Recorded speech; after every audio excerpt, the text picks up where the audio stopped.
Moving on with our bulletin, the International Consortium of Investigative Journalists have released the Paradise Papers, a global investigation that reveals the offshore activities of some of the world's most powerful people and companies. The Paradise Papers leak reveals secrets of the world's elite hidden wealth. High-profile South Africans and local institutions are flagged in the biggest tax leak since the Panama Papers. South African companies named in the leak are Glencore, Standard Bank and Shanduka. Most of the 13.4 million documents which emerged from the more than 19 secrecy jurisdictions relate to Appleby, an elite law firm with offices in offshore jurisdictions across the globe, and its corporate service provider, Estara, which operated together under the Appleby name until 2016. Well, let's go across now to my colleague, Tshepo for more on the leaks. Kyo, it's over to you. Well, thank you so much, Abby. Let's take a look at the South African companies implicated in these Paradise leaks. Starting off with Glencore in the Democratic Republic of Congo. Glencore loaned $45 million in 2009 to a company that Israeli billionaire Dan Gertler owned. Gertler, reportedly a friend of President Joseph Kabila, was to secure the DRC government approvals for mining rights. Glencore was accused of paying a lesser price for Katanga mine in DRC than the real license value. Moving now to some currency swaps still involving Glencore. Glencore Australia business was involved in cross-currency swaps of up to 25 billion rands in 2013. The Australian Tax Office suspected legal swaps were used to avoid tax payments. Moving to some fraud in Australia still linked to Glencore. Well, Glencore-owned foreign freight operator Swiss Marine was found guilty of financial misstatements in 2013. Also, Swiss Marine's second biggest shareholder, Victor Restis, was charged for fraud and embezzlement. We look now at Standard Bank. Well, Standard Bank was exposed for loaning $70 million to Ilovo Sugar for refinancing Zambia Sugar PLC. This loan was later found to be constructed in a way to evade corporate tax in Zambia. Ilovo allegedly deprived Zambia's government of $3 million taxes using Standard Bank loan. We take a look now at Shanduka. Well, the company was owned by Vice President Cyril Ramaphosa until 2014. Well, Paradise leaks are to reveal possible details of wrongdoing soon. Shanduka would need to explain if it had offshore accounts in tax havens, and if yes, why. Also, a number of SA-born Glencore executives, including the CEO Ivan Glassenberg, was linked to Shanduka. Lastly, we take a look at Investec. Investec is said to have offices in several secrecy jurisdictions. It will have to deal with possible fallout if client records are being compromised. And finally, the Panama leaks are to reveal if the firm was involved in a transfer pricing, tax evasion and hiding transactions. It's back to you. Thank you very much, Kyo. We will be unpacking this story throughout the day, having detailed discussions in a couple of moments from now, right here on ANN7. Stay tuned for that. But now let's take a listen into some reactions coming in. There are 3 companies that have been named so far with South African connections. Glencore is one, Standard Bank is another, and Shanduka, which was associated with Ramaphosa until a couple of years ago, is the third. The details are just emerging at the moment, as you've probably gathered. Some of them are that they have hidden their money in tax havens and have been involved in tax avoidance actions, which though not related to South Africa, or don't seem to be related to South Africa, they seem to related to be certainly in terms of Optimum, Glencore, I beg your pardon, seem to be related to their actions in Zambia. The so-called Paradise Papers allegedly reveal a secret loan of $45 million by commodities giant Glencore to Israeli billionaire Dan Gertler. The loan to Gertler, reportedly a friend of Congolese President Joseph Kabila, was to secure DRC mining rights. Glencore was also involved in cross-currency swaps of up to $25 billion in 2013. While such swaps are legal, the Australian Tax Office suspected they were being used to avoid tax payments. However, Glencore claims the transactions were used to hedge currency volatility. In 2013, Glencore was the largest shareholder of freight operator Swiss Marine, which was found guilty of financial misstatements. At the time, Swiss Marine's second biggest shareholder, Victor Restis, was charged for fraud and embezzlement.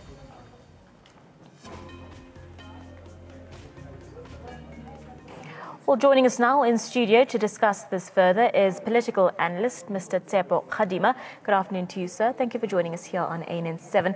Thank you. A couple of months ago, or some time ago, we heard of this Panama paper leaks. Now we're hearing of the Paradise paper leak. Just talk us through what exactly has been uncovered here.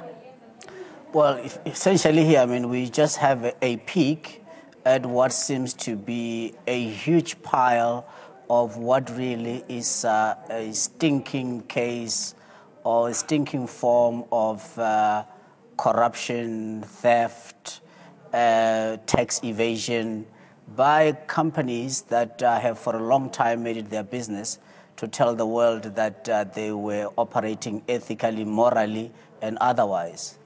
Now, an observation would be that any company that is setting up or sees a need to set up in a tax haven, such a company cannot be ethical or moral, because such companies that are set up in tax havens, they are nothing but a scheme to defraud the tax authorities all over the world.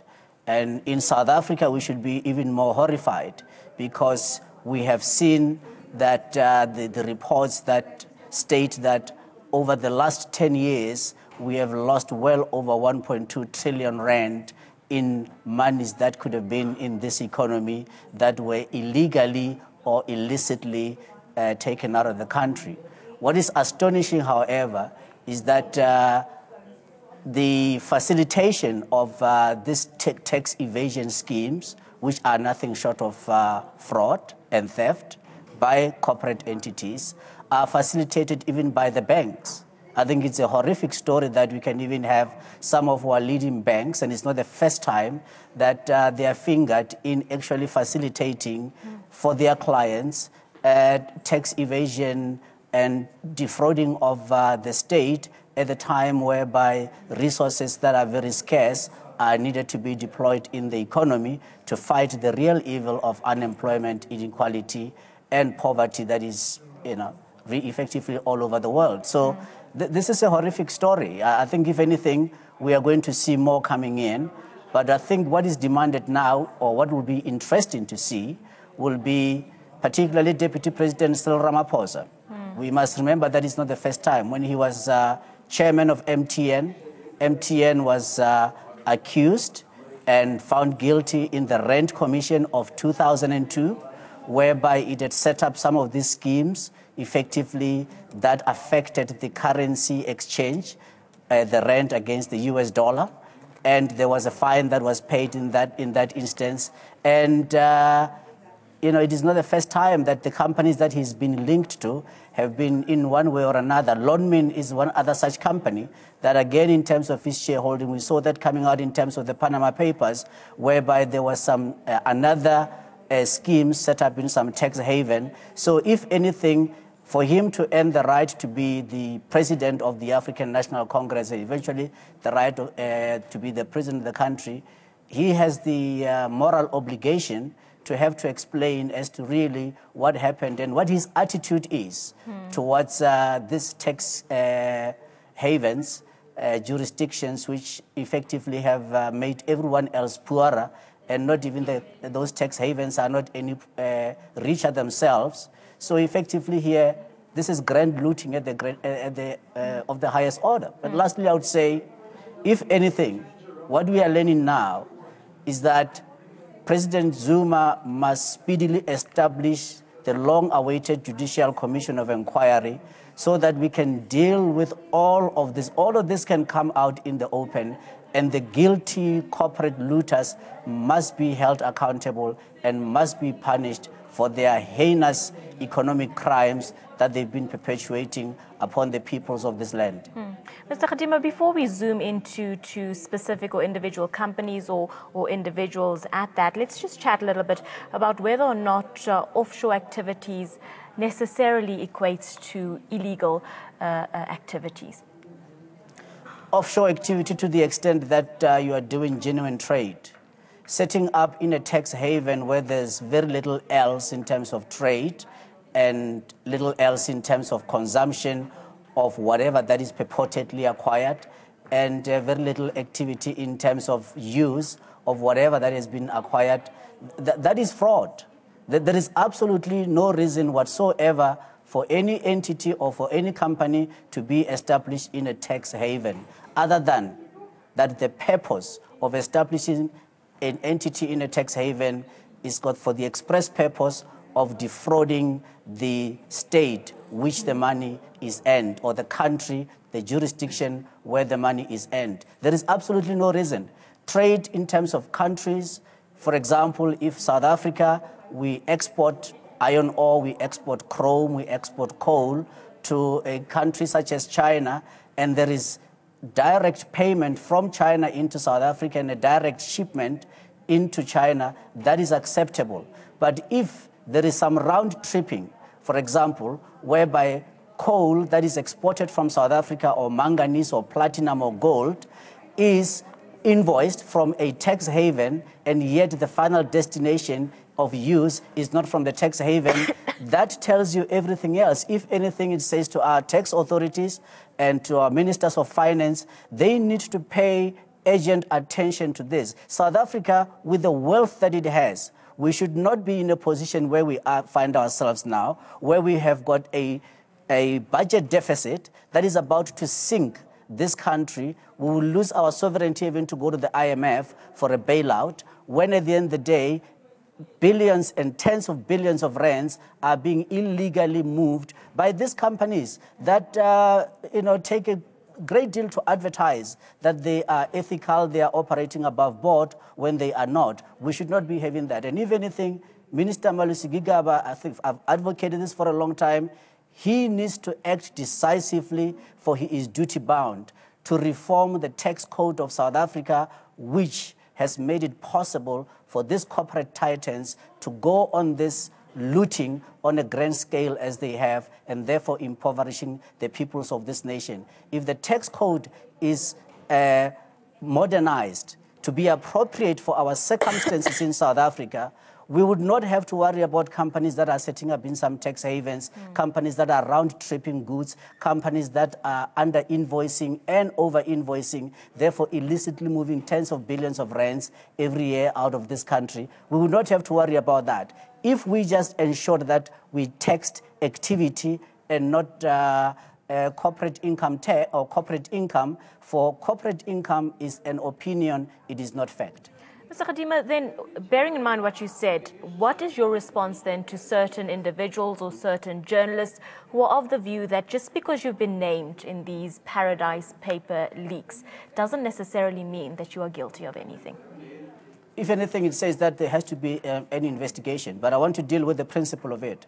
The principle of it is, for as long as we as a country, as a jurisdiction, we do not reform our tax code, we allow companies that are operating in South Africa to also be setting up this tax evadance schemes that they have in terms of those companies in tax haven jurisdictions, then we will not be doing our duty, or the state will not be doing its duty in terms of looking after the welfare of the peoples of this nation. So we deal with the principle. Yes, those that, the information for starters has to be verified, and if there has to be an investigation, if there's any wrongdoing, therefore prosecution has to follow. But the fundamental principle is this: there must be no holy cows. And at the same time, we as a nation and the state must urgently now reform the various laws that had made it possible. For example, we have got exchange controls in this country as promulgated and came into effect in 1963. They are not completely abolished, but we have seen in the last 20 years that there has been exerted effort to come up with various schemes that effectively have subverted the exchange controls that we have, or Foreign Exchange Controls Act that we have in South Africa. So all of those things is just to say that the tools that we have to stem out the flow of funds from this country, the tools that we have in terms of legislation are not adequate, are not effective. And hence, we can have over 100 billion rand on average a year being illicitly moved out of this country, and it finds its way into these tax havens. And I'm saying there is absolutely no basis, no reason that any company in this country can justify why it needs to set up in a tax haven. For to do so is nothing other than to want to defraud the people of this nation. Mr. Kgadima, thank you very much for your time this afternoon. We appreciate you talking to us and unpacking these details for us. That was political analyst Mr. Tshepo Kgadima just chatting to us this afternoon about the Paradise Papers leak, the involvement there of South African companies Glencore, Shanduka and Standard Bank as well. Stay tuned to ANN7. We are going to continue discussing and engaging on this story.